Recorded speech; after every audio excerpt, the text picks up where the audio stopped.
Deus fez aquelas maravilhas para poder entrar e, dizendo eu, né, glorificar o nome do Senhor, eu vim a envergonhar.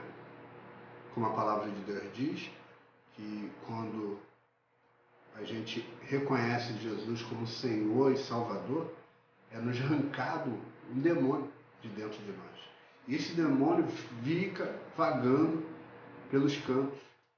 E ele volta a casa. Vendo a casa vazia, ele traz 7 piores. E eu digo para vocês, vocês não vão voltar a fumar, a se envolver em drogas, como eu, quando conheci Jesus, ele me tirou desse mundo.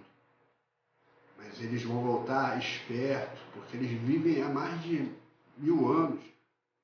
Então eles vão fazer de tudo para você morrer espiritualmente. E eles te matando, eles vão te destruindo.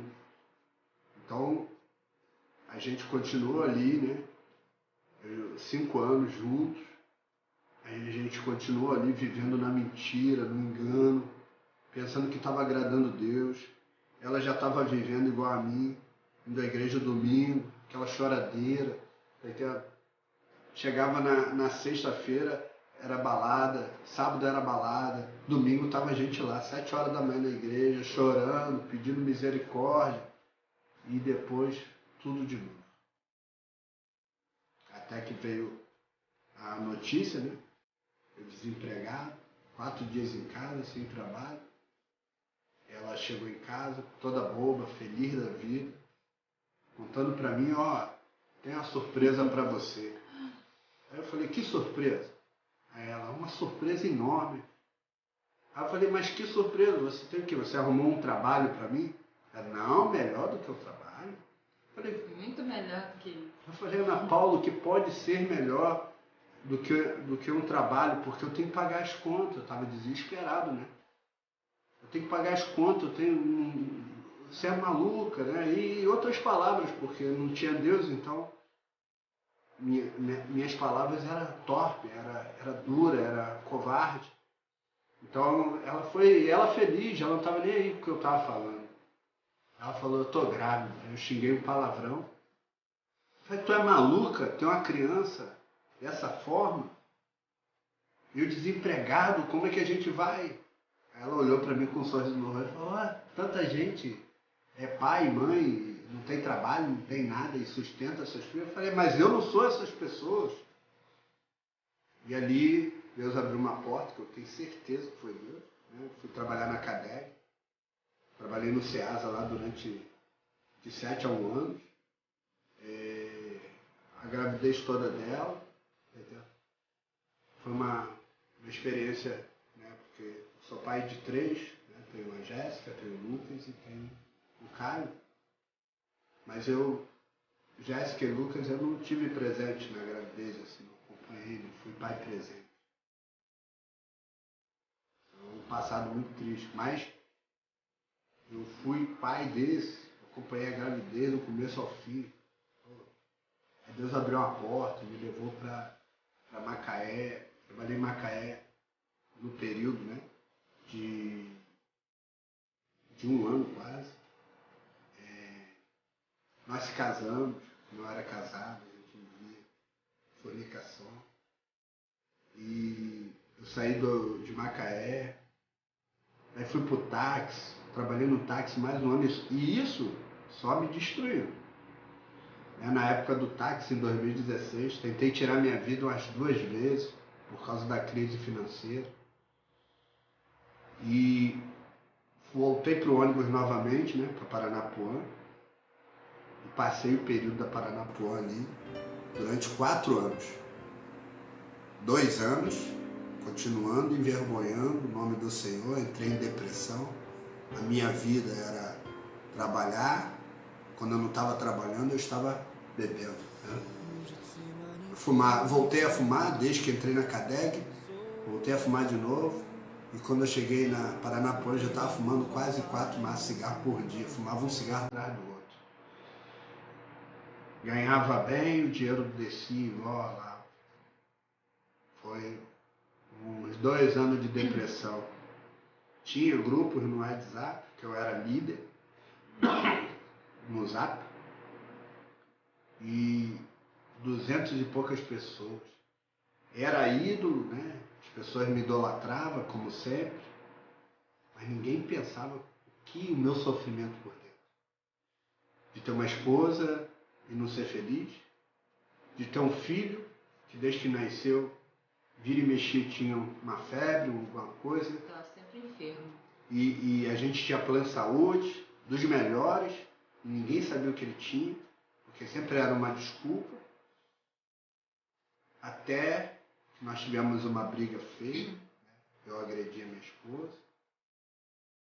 não havia mais respeito, não havia mais amor, e a gente simplesmente ficamos 2 meses sem se falar dentro de casa. Parecia uma eternidade. Parecia que não era 2 meses, em sim 2 anos. E eu tinha um amigo, né, chamado Adilson Corrêa. Ele sempre me falava de Jesus, sempre me falava para voltar à igreja. Às vezes eu estava lá bebendo na churrascada com as pessoas que eu achava que eram meus amigos, né? Que amigo é totalmente diferente. Amigo dá a vida por você, amigo tá ali do seu lado. E eu entendo que aquelas pessoas estavam na mesma situação que eu. Sofrimento, na tristeza. Porque aquele momento ali de churrascada, de cerveja, de carne, era momento de alívio, né, da depressão, alívio. A gente acha que não está doente, mas a gente está doente sim. Então ele ia lá, no meio daquele povo, e falava assim, ô rapaz, aí não é seu lugar não. Vamos para a igreja, ó, domingo, vamos para a sombra. Aí, Vamos passar na sombra. Aí eu passei a zoar ele, eu falei, qualquer dia eu vou estar lá na sombra contigo. E meu filho ficou doente, novamente, que era rotina. Era praticamente todos os finais de semana ele ficava doente. E eu não tinha dinheiro nesse dia que ele ficou doente. Ela me passou uma mensagem, comprar remédio tal. E ali começou. Eu creio que alguém estava orando por mim. Ali começou a me incomodar. E eu cheguei para aquela rapaziada todo dia que eu bebi, fumava, cheirava, fazia qualquer besteira. Porque é tudo, pecado para Deus é tudo igual. Não há discriminação para Deus. Deus não faz que pecado tem tamanho. Para Deus, pecado é um tamanho só. Então, eu cheguei para aqueles meus amigos ali, meus irmãos, eu achava. Falei para ele bem assim, empresta um dinheiro para me comprar um remédio para o meu filho. Porque meu filho é minha esperança. E eu não sabia. E eles falaram para mim assim, não tem dinheiro não. Se tu quiser beber, se você quiser comprar seu cigarro, pode contar comigo. Aqui. E aquilo me incomodou. Porque eu dava a minha vida por eles. Mas na hora que eu precisei que eles dessem a vida deles por mim, porque dando para o meu filho era dar para mim. Fazer pelo meu filho é fazer para mim. Eles não fizeram. Então, ali já começou um passo. Aí eu chegava em casa, via minha esposa, e a gente não se falava. Passamos 9 anos da nossa vida brincando, um fazendo o outro feliz. Estava 2 meses sem se falar. E meu filho passou mal, eu dando banho de chuveiro, né, água gelada no meu filho. Eu sabendo, né? 43 graus. E dava remédio, ele vomitava. E eu trabalhei no hospital durante 1 ano. Eu sei que febre alta não faz bem. Quase entrou em convulsão. E eu preocupado com aquilo, porque meu filho não vai ser uma criança normal quando crescer. Aqui, tu vê que bem longe de Deus, bem longe da eternidade, bem longe da salvação. Estava sozinho. E eu olhei minha esposa lá, 2 horas da manhã, chamei o Uber. O Uber não subia na minha rua, porque era uma comunidade. E o Uber que veio era um amigo meu, um colega meu de trabalho. da Ideal, que me conhecia, quando viu meu nome lá, falou, não, vou buscar Francisco em casa. Ele pensando que eu ia para alguma balada, para alguma... Quando ele chegou lá, que ele viu eu carregando meu filho no colo, né? Com os lábios já brancos, eu desesperado, chorando igual criança. Eu fui para aquela UPA e ele falou, ó, vou ficar aqui te aguardando. Lá vai, Deus está na frente. Eu entrei, passei direto naquele dia. E a recepção mandou entrar direto quando viu o estado dele. E ele, a doutora nunca acredita no que você fala, né, do seu filho. Eles têm que ver para crer, né? Médicos são igual a Tomé. E ela botou lá o termômetro, viu que estava 43 e mandou eu direto para a sala amarela. Fui para a sala amarela com ele. O enfermeiro pediu para mim jogar ele aqui no meu ombro para dar a injeção dele. E quando estava ali, para dar a injeção dele, que passou o algodão pela terceira vez, ele despertou. E segurou no meu rosto com as mãos, né? Segurou assim, no meu rosto. Olhou nos meus olhos e falou, papai, eu estou bem, vamos embora? E eu sem palavras. Ele gritou, papai, estou bem, eu quero ir embora. Aí, e ele não falava perfeitamente, tinha dificuldade, falava fanhoso. Meus amigos mandavam eu levar ele pro fono. Falava, essa criança não é normal. Na cidade. Sem falar. Não tá falando, né? Ele deve ter algum problema, tem que fazer fono. Você imagina você ouvir isso de pessoas que você aprendeu a amar? A pessoa não tinha nem jeito de falar, ela falava na lata. E essas coisas entristeciam.